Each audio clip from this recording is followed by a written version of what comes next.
క్రీస్తునాథుని యందు ప్రియ సహోదరి సహోదరులారా, ఈరోజు మనము సెవిల్లే నగర పునీత ఇసిడోర్ వారిని కొనియాడుతూ ఉన్నాం. వీరు స్పెయిన్ దేశస్థుడు, సెవిల్లే పీఠాధిపతి, శ్రీసభ పండితుడు, మతసాక్షి. క్రీస్తు శకము 560 నుండి 636 వరకు స్పెయిన్ దేశంలోని కార్టాజీనా పట్టణంలో క్రీస్తు శకము 560లో పునీత ఇసిడోర్ గారు ఒక ప్రసిద్ధ రోమన్ కుటుంబంలో జన్మించారు. వారికి 2 అన్నలు, 1 చెల్లెలు ఉన్నారు. వారి పెద్ద అన్న పేరు పునీత లియాండర్. వీరు సెవిల్లే పీఠ ఆర్చ్ బిషప్. 2వ అన్న ఆస్తీగి నగర పునీత పల్గేన్సియా అని పేరుగాంచారు. ఇక సోదరి పేరు పునీత ఫ్లోరెన్సియానా, ఒక ప్రసిద్ధ మఠకన్య. 40 కాన్వెంట్లోని 1000 మంది కన్యాస్త్రీలను అజమాయిషి చేసిన గటికురాలు. ఇలా వారిది ఒక పునీతుల సంతానమైంది. ఇసిడోర్ గారు తన అన్న లియాండర్ గారి వద్దే ఉండి విద్యను గడించారు. వారి చెప్పు చేతుల్లోనే క్రమశిక్షణతో, భక్తి శ్రద్ధలతో పెరిగారు. అన్న మరణానంతరము క్రీస్తు శకము 600లో ఇసిడోర్ గారే సెవిల్లా పీఠాధిపతి అయ్యారు. దాదాపు 37 సంవత్సరాలు దిగ్విజయంగా పాలించారు. ఆ కాలంలో వారు గొప్ప మేధావిగా కీర్తి గడించారు. క్రీస్తు దైవ స్వభావాన్ని నమ్మని ఏరియనిజం మతంలోనికి మారిన అనేక మందిని తిరిగి శ్రీసభ అడుగుచాడల్లోకి వచ్చేటట్లు కృషి చేశారు. ముఖ్యంగా స్పెయిన్ రాజ్యమును గత 200 సంవత్సరాలుగా పాలిస్తూ ఉన్న విసిగోత్ అనబడు రాజవంశీయులను, వారందరినీ కథోలిక సత్యం వేదంలోనికి తీసుకుని రాగలిగారు.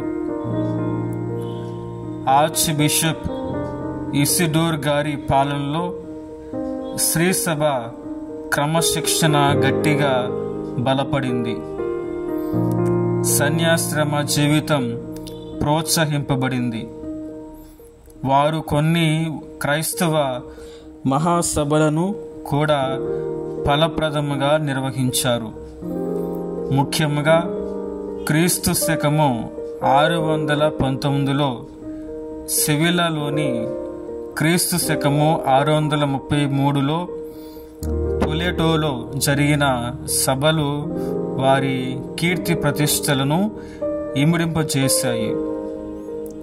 వేదాంత పండితుడిగానే కాకుండా పురాతన క్రైస్తవవేత్తగా, లాటిను సాహిత్య పితామహుడిగా గుర్తింపు తెచ్చుకున్నారు.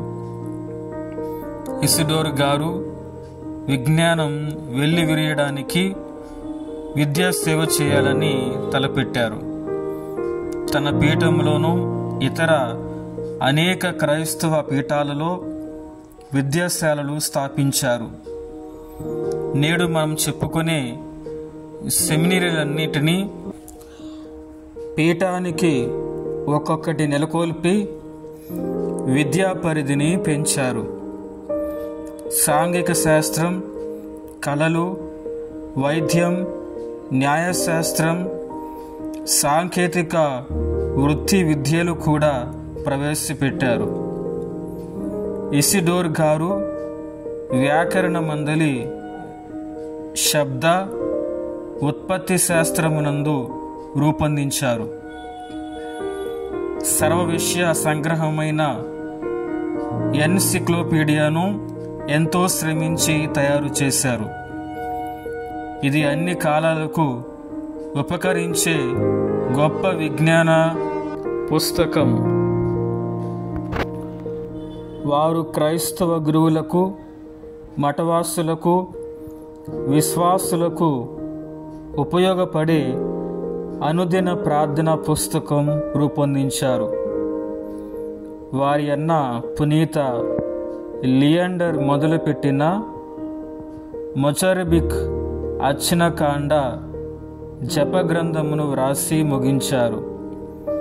మధ్యయుగం నాటి అన్ని శాస్త్ర శాఖలను ప్రవేశపెట్టిన మహామేధావి పునీత ఇసిడోర్ గారు ఒక పాఠశాల ఉపాధ్యాయునిగా ఉండి ఇంత గొప్ప పండితుడు కావటం ఆనాటి ప్రముఖుల ఆశ్చర్యం.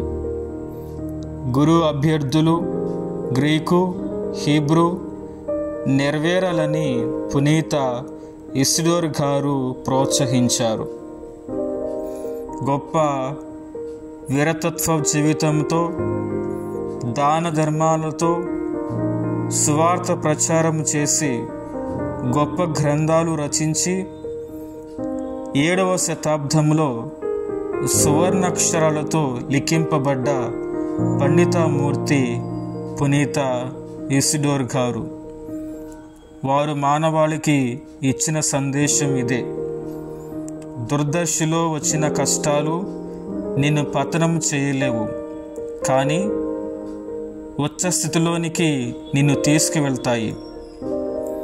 ఈ మానవ బాధలు నీకు గుణపాఠమవుతాయే కానీ వినాశనకారి కావు. ప్రపంచంలో ఇప్పుడెన్ని దుఃఖాలు భరిస్తే భవిష్యత్తులో మనకంత గొప్ప ఊరట లభిస్తూ ఉంది. ప్రస్తుతం మనం కార్చే కన్నీరే భవిష్యత్తులో ఆనంద బాష్పాలవుతాయి అని ఈ గొప్ప క్రైస్తవ పండితుడు క్రీస్తు శకము 636 ఏప్రిల్ 4న కన్నుమూశారు. క్రీస్తు శకము 1598లో పునీతులుగా ప్రకటింపబడ్డారు. ఇసిడోర్ అంటే దేవుని యొక్క బహుమానం అని అర్థం. ధ్యానాంశం: ప్రభు పట్ల భయభక్తులు చూపుట విజ్ఞానమునకు మొదటి మెట్టు. భక్తులు మాతృగర్భం నుండి విజ్ఞానమును బడయుదురు. పునీత ఇసిడోర్ గారా మా కొరకు, మా కుటుంబాల కొరకు ప్రార్థించండి.